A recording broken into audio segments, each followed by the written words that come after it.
Hello children, today let us discuss Faraday's laws of electrolysis. Children, there are two laws, first law of electrolysis and Faraday's second law of electrolysis. Now let us see what the first law of electrolysis says. See, during electrolysis, when we pass current through an electrolyte, what happens to the cations? The cations move towards the cathode and gets deposited there. The anions move towards the anode and they get deposited at the anode. Now, the amount of a substance that is discharged at an electrode, cathode or anode, is directly proportional to the amount of charge that you are passing through the solution. See, let us try to understand with the help of an example. In case of molten sodium chloride, the cations are sodium cations, sodium ion. Sodium ion will accept 1 mole of electron and get deposited as sodium. Here, when we are passing 1 mole of electrons, 1 mole of sodium ion is discharged and we get 1 mole of sodium at the cathode. Now, if I pass 2 moles of electrons, I will get 2 moles of sodium, 10 moles of electrons, 10 moles of sodium.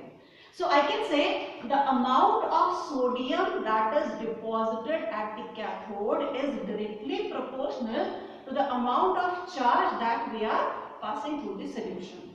So mathematically I can write like this: if M is the amount of substance that is deposited, then it is proportional to charge, that is Q in coulombs.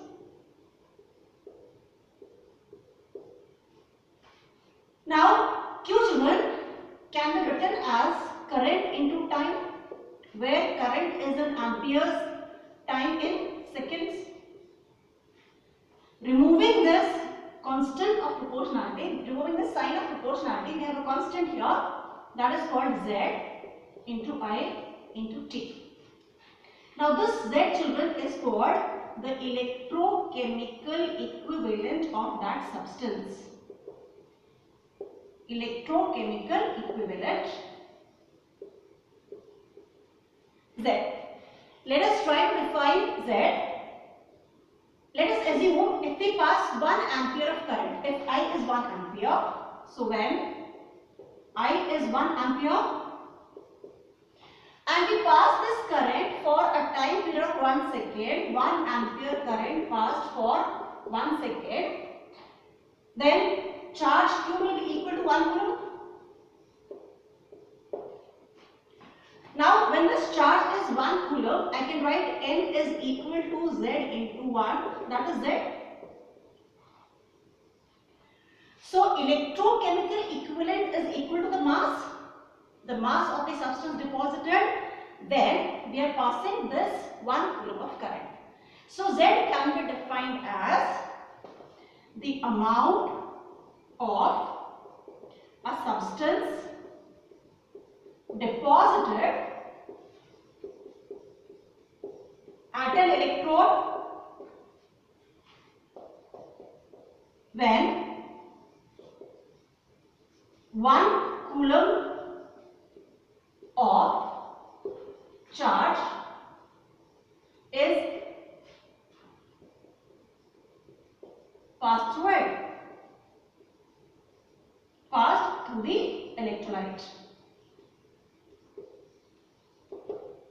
See, its calculated value, it's a constant, the value may be given, otherwise it can be calculated. I will just tell you the formula, then we come to the derivation of the formula. This Z will be equal to equivalent weight of that substance E upon F. Now F is equal to 96500 coulomb. We will come to this when we study the second law of electrolysis. Now, so the second law of electrolysis is, let us discuss the second law.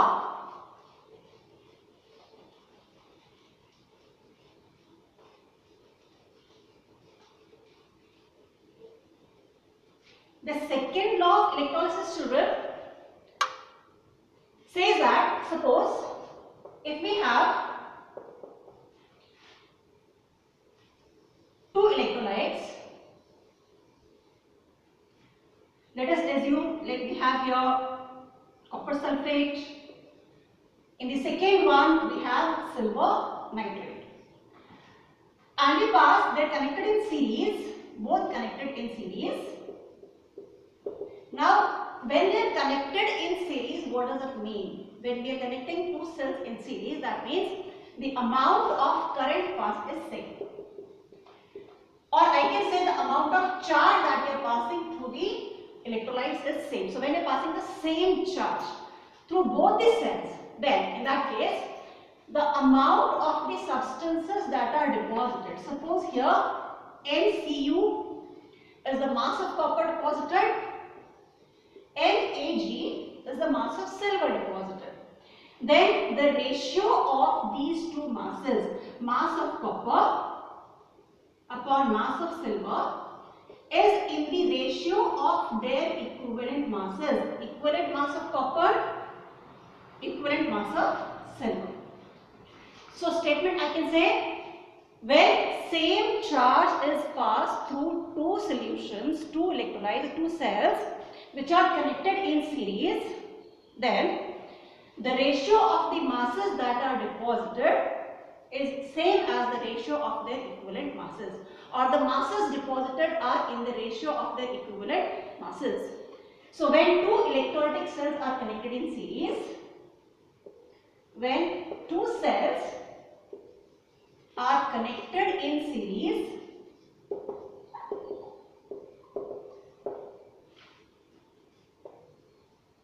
the amounts of the masses deposited are in the ratio of their equivalent masses. So mass of copper that is deposited here in this cell and mass of silver that is deposited here in this cell, the ratio of these masses is equal to the ratio of their equivalent weights. That is Faraday's second law. Now let's try to understand how we arrive at the second law.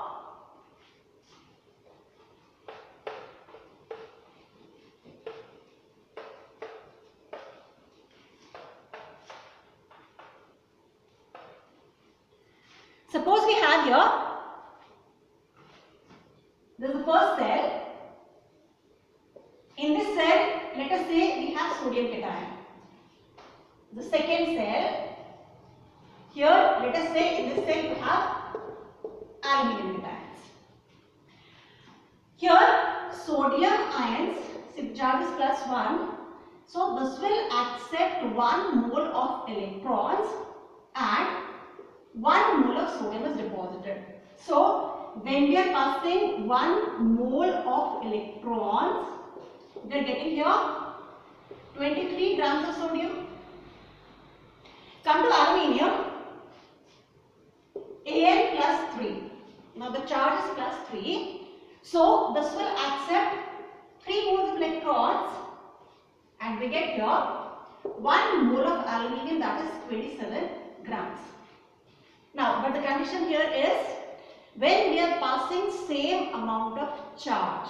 Now here we are passing 1 mole of electrons, here you are passing 3 moles of electrons. So 3 moles of electrons deposit a mass equal to 27 grams. So 1 mole will deposit 27 upon 3, 9, and 27 upon 3, that is atomic mass upon its valency. This is equal to the equivalent mass of aluminium. Likewise here charge is 1, so 23 upon 1, that is equivalent mass of sodium. So I can say 1 mole of electron always deposits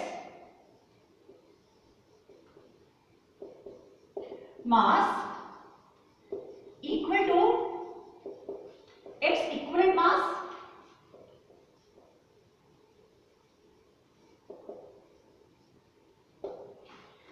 when you are passing 1 mole of electrons, that will always deposit mass equal to the equivalent mass. Now from here children, we can try to derive the value of Z. Let us see if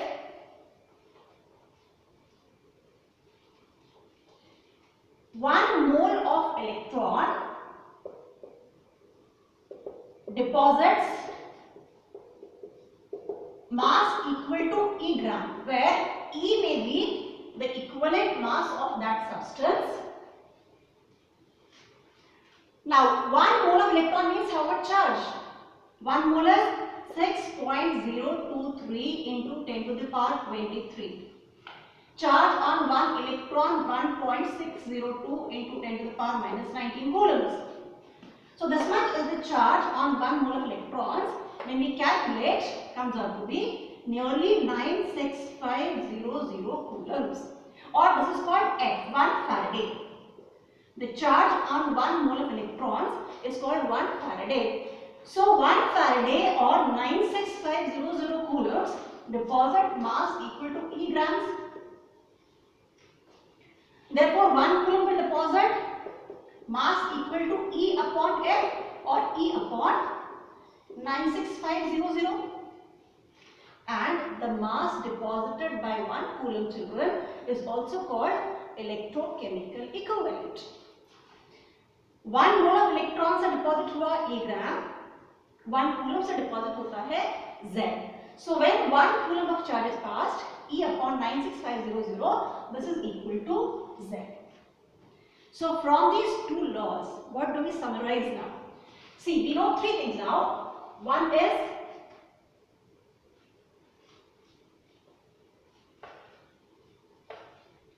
first thing that we understand is the mass of a substance that is deposited will be equal to Z into I into T. Or I can say mass is proportional to charge. That is first law, Faraday's first law.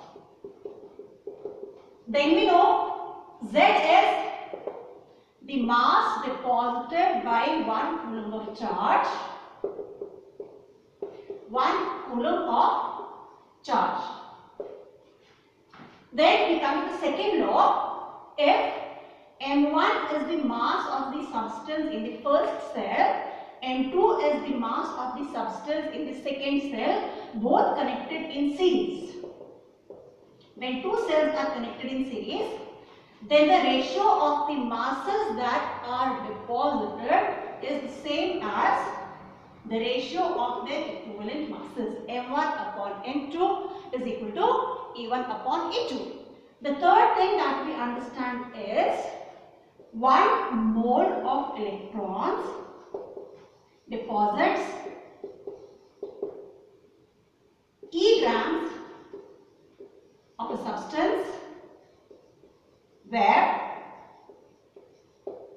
E is equivalent mass. Whenever we pass 1 mole of electrons, 1 mole of electrons means 1 Faraday of charge that always deposits mass equal to its equivalent mass. Also, I can say Z or electrochemical equivalent is equal to E upon 96500. 96500 coulombs, that is 1 Faraday of charge, deposits mass equal to E, and 1 coulomb will deposit E upon 96500. And in the first law, we defined Z as the mass deposited by 1 coulomb of charge. So this comes out to be equal to E upon 96500. Now in the next lecture, children, we will discuss some numerical examples on the same laws. Thank you.